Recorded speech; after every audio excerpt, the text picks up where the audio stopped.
چشامو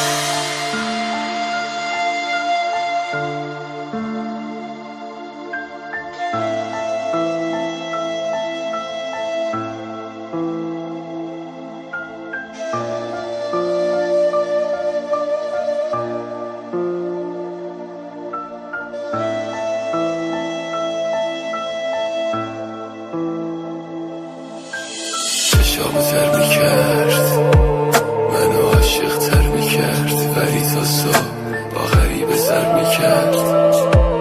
بهش میگفتم ای برگرد، میگفت نمیشه، میگفتم بری به مولا دیگه این دل نمیشه، میگفت به درک خب بشکنه چی میشه.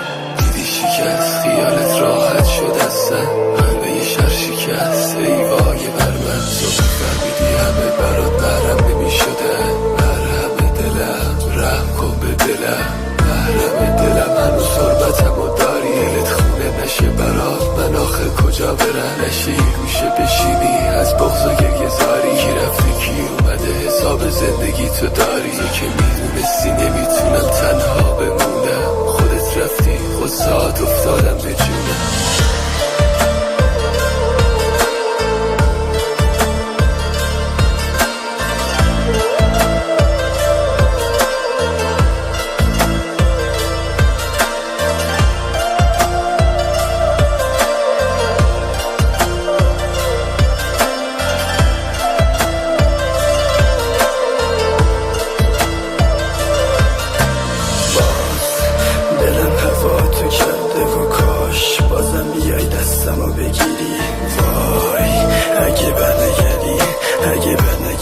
نگیری من میمیری، دلم واسه تو خیلی تنگ میشه.